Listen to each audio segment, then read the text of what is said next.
Hello दोस्तों, आप सभी ने केदारनाथ मंदिर के बारे में तो सुना ही होगा और ये सवाल पूछने का कोई सेंस ही नहीं बनता क्योंकि इंडिया में कौन ही होगा जिसने केदारनाथ मंदिर के बारे में सुना नहीं होगा। क्योंकि केदारनाथ इंडिया के सबसे प्रसिद्ध और सबसे बड़े मंदिरों में से एक है। पर दोस्तों, जो चीज़ जितनी बड़ी होती है उसके साथ कभी कभी इतनी बड़ी घटना घट जाती है जो कि लोग हमेशा के लिए याद रखते हैं। तो दोस्तों, मैं बात कर रहा हूँ केदारनाथ में साल 2013 में आई इंडिया के इतिहास की पिछले 100 साल की सबसे बड़ी और सबसे खतरनाक बाढ़ के बारे में, जिसने केदारनाथ मंदिर की नींव तक हिला दी। तो दोस्तों, मैं हूं सागर, आपका स्वागत है जनरल गाइड यूट्यूब चैनल पर। और आज हम बात करने वाले हैं केदारनाथ फ्लड्स के बारे में और आखिरकार ये सब हुआ कैसे। Beautifully decked up Kedarnath is and always will be haunted by the deluge of June 2013.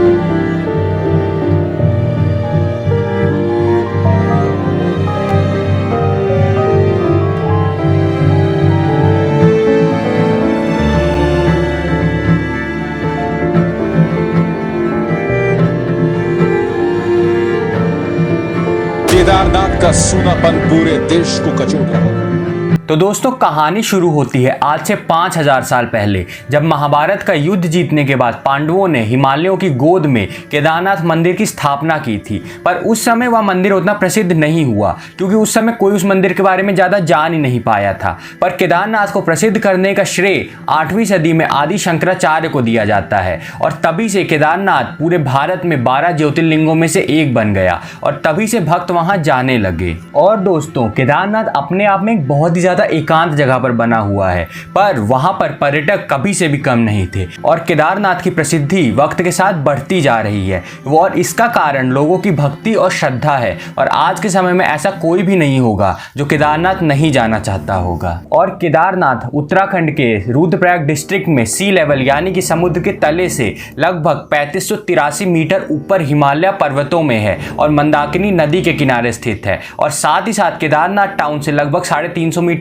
और ऊंचाई पर लगभग 3900 मीटर पर है छोराभरी लेक, जो कि इंडिया की सबसे ऊंची लेक्स में से एक है। और आप लोग ये सोच रहे होंगे कि मैं आपको ये सब क्यों बता रहा हूं। तो दोस्तों, ये सब चीजें केदारनाथ में साल 2013 में आई बाढ़ के अलग अलग कारण थे। और दोस्तों, साथ ही साथ केदारनाथ इंडिया के सबसे ज्यादा घूमे जाने वाली जगहों में से भी एक है। और एक एस्टिमेट के हिसाब से देखें तो 2022 में सिर्फ एक साल के अंदर अंदर ही 3 करोड़ से ज्यादा लोग केदारनाथ मंदिर में गए थे। और ये नंबर अपने आप में बहुत ही बड़ा है क्योंकि इन सभी लोगों को वहां आने जाने के लिए रोड्स और होटल्स की जरूरत पड़ती है और इन सबको बनाने के लिए सरकार को जबरदस्ती पहाड़ को काटना पड़ा, जिसकी वजह से बहुत सारे केदारनाथ के आसपास के पहाड़ कमजोर हो गए। इसीलिए आपको आए दिन देखने को मिलता रहता होगा कि आज केदारनाथ के पास यहाँ लैंडस्लाइड हुई, यहाँ पत्थर खिसक गए। तो यही एक कारण है क्योंकि वहां पे माइनिंग बहुत ज्यादा हुई है जितना एक पहाड़ सह सकता है। इसी वजह से वहां के सारे पहाड़ बहुत ज्यादा कमजोर हो गए हैं। और दोस्तों, अब आते हैं मेन टॉपिक पर कि आखिरकार केदारनाथ में बाढ़ आई कैसे।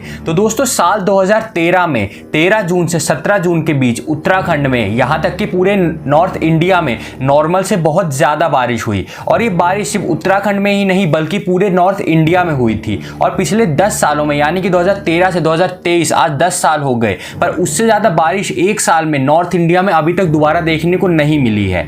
और दोस्तों, इसी बारिश के कारण से छोराबरी लेक, जो कि केदारनाथ से लगभग 350 मीटर और ऊंचाई पर स्थित थी, उसका लेवल बहुत ही खतरनाक तरीके से बढ़ने लगा। यानी कि जो उसका लेवल लगभग 15 से 20 मीटर की ऊंचाई तक रहता था पानी, वो अब धीरे धीरे बढ़ के 30 मीटर तक हो चुका था। और 15 जून को ही वो लेवल 35 मीटर यानी कि खतरे के लेवल से ऊपर पहुंच गया। और केदारनाथ में रहने वाले सभी लोगों को चेतावनी दे दी गई थी कि यहां पर बाढ़ आ सकती है, इसलिए आप अपनी तैयारी कर लीजिए और बात मानिए तो यहां से चले जाइए। पर वहां पर किसी ने भी ये बात नहीं सुनी और धीरे धीरे ये पानी का लेवल खतरे के निशान से और ऊपर जाता ही जा रहा था। और दोस्तों, ये भी याद रखिएगा, जब खतरे के निशान से पानी धीरे धीरे ऊपर बढ़ रहा था तब भी केदारनाथ में 10,000 से ज्यादा लोग उस समय वहां पर मौजूद थे क्योंकि वो पीक टूरिज्म का टाइम था। जून के वक्त में केदारनाथ में सबसे ज्यादा लोग होते हैं और लगभग एक दिन के अंदर अंदर ही 1 से 1.5 लाख लोग केदारनाथ में आते हैं। इसी वजह से जब वो पानी का लेवल रात के टाइम बढ़ रहा था तब भी उस समय केदारनाथ में 10,000 से ज्यादा लोग वहां पर मौजूद थे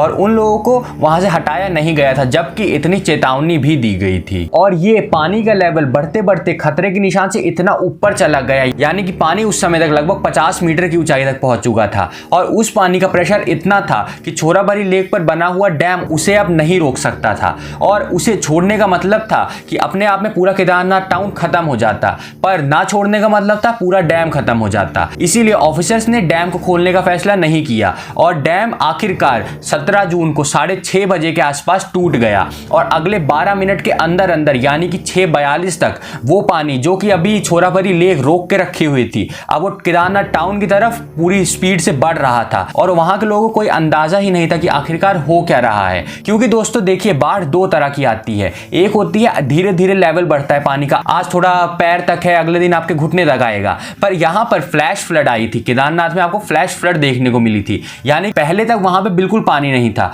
और एकदम से अगले 10 से 12 मिनट में वहां पर 20 फीट तक पानी भर गया था और ये पानी अपने आप में इतना तेज था कि इसकी स्पीड लगभग 120 से 125 किलोमीटर तक मापी गई थी। और दोस्तों 6:42 तक वो पानी केदारनाथ टाउन में पहुंच गया और जो मंदाकिनी नदी केदारनाथ की जीवन रेखा है वही उसकी बर्बादी का कारण भी बनी, क्योंकि सारा का सारा पानी मंदाकिनी नदी अपने साथ यहाँ पर लेके आई थी और केदारनाथ बिल्कुल मंदाकिनी नदी के बगल में स्थित है। और जैसे ही मंदाकिनी नदी में बहुत बड़ी बाढ़ आई और पूरा का पूरा केदारनाथ टाउन और पूरा पूरा केदारनाथ शहर अपने आप में पानी के अंदर डूब गया। और दोस्तों इस बाढ़ का इतना बड़ा होने का मेन कारण ये था क्योंकि केदारनाथ अपने आप में एक वैली यानी कि घाटी के अंदर बना हुआ है, दोनों साइड ऊंचे ऊंचे पहाड़ हैं और केदारनाथ उनके बीच में बना है। इसी वजह से पानी को केदारनाथ टाउन के अंदर से जाने के अलावा और कोई रास्ता था ही नहीं। और नहीं तो नॉर्मल अगर कोई खुली जगह होती, जैसे कि नॉर्मल कोई शहर होता, तो वहां से पानी अलग अलग जगहों से निकल जाता। इसी वजह से एक जगह पर बहुत ज्यादा प्रेशर नहीं आता और बहुत ज्यादा नुकसान नहीं होता।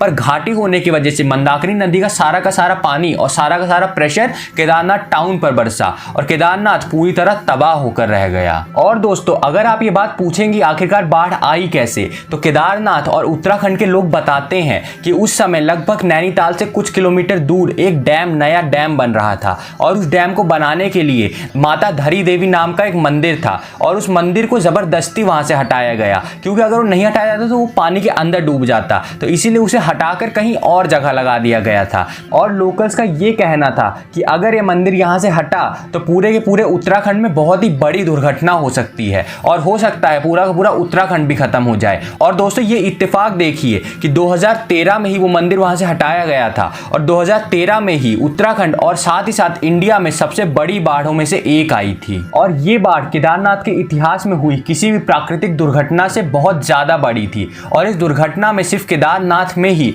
5000 से ज्यादा लोगों की मौत हुई थी, क्योंकि जब ये बाढ़ केदारनाथ शहर की तरफ पूरी स्पीड में बढ़ रही थी तब भी वहां पर 10,000 से ज्यादा लोग मौजूद थे। और दोस्तों ये बाढ़ आने के बहुत से कारण थे, जैसे कि बहुत ज्यादा बारिश होना, डैम टूटना, पर इसमें मेन गलती इंसानों की तरफ से ही की गई थी, क्योंकि जब 13 जून को केदारनाथ में बारिश होना शुरू हुई थी तभी से मौसम विभाग ने बाढ़ की चेतावनी दे दी थी, पर ना सरकार ने इस बात को सुना और ना ही केदारनाथ टूरिज्म बोर्ड ने। और अगर उन लोगों ने इस बात को सुन लिया होता तो बाढ़ तो केदारनाथ टाउन में और केदारनाथ शहर में आती ही, पर इतने ज्यादा लोगों की मौत नहीं होती और ना ही इतने ज्यादा लोग बिना अपनी किसी गलती के अपनी जान गंवाते। और दोस्तों कितने लोग तो केदारनाथ का दर्शन करने आए थे और वापस कभी लौटकर अपने घर जा ही नहीं पाए और उसमें उनकी कोई गलती नहीं थी और उसी वजह से उनके परिवार उनका चेहरा दोबारा कभी नहीं देख पाए। और दोस्तों सिर्फ इस बाढ़ के आने के कारण की वजह से ही इंडिया की रेस्क्यू एबिलिटी भी दिखी थी, क्योंकि जब सारी की सारी भारतीय सैनिक बलों ने मिलकर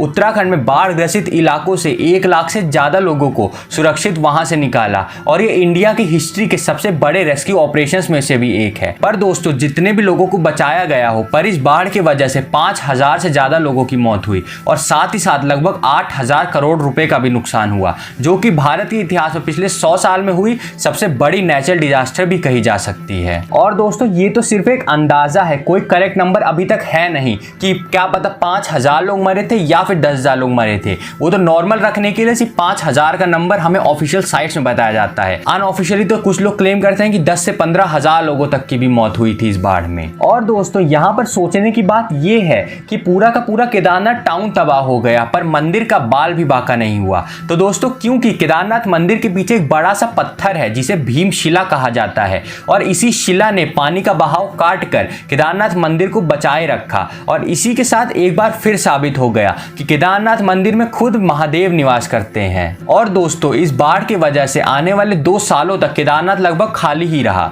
क्योंकि किसी के अंदर इतनी हिम्मत ही नहीं थी कि वहां पर जाए। पर वक्त के साथ पर्यटक फिर से केदारनाथ जाने लगे और पिछले साल 3 करोड़ से भी ज्यादा लोग केदारनाथ मंदिर गए थे, जो कि अपने आप में महादेव के लिए उनके भक्तों की आस्था के बारे में बताता है। और यह भी बताता है कि चाहे जितना भी बड़ा नेचुरल डिजास्टर या फिर जितनी बड़ी बाढ़ आ जाए, उनकी ये आस्था और उनकी भक्ति महादेव के लिए कभी भी खत्म नहीं होगी। तो दोस्तों, आज की वीडियो में बस इतना ही। अगर आपको वीडियो पसंद आई तो वीडियो को लाइक कीजिए और शेयर भी कीजिए, और साथ ही इस टॉपिक पर अपने व्यूज मुझे नीचे कमेंट करके जरूर बताइएगा। और चैनल सब्सक्राइब करना तो बिल्कुल भी मत भूलिएगा दोस्तों, क्योंकि हम आपके लिए ऐसा ही क्वालिटी कंटेंट हमेशा लाते रहते हैं। और दोस्तों, अब मुलाकात होगी अगले वीडियो में। तब तक के लिए बोलते रहिए हर हर महादेव।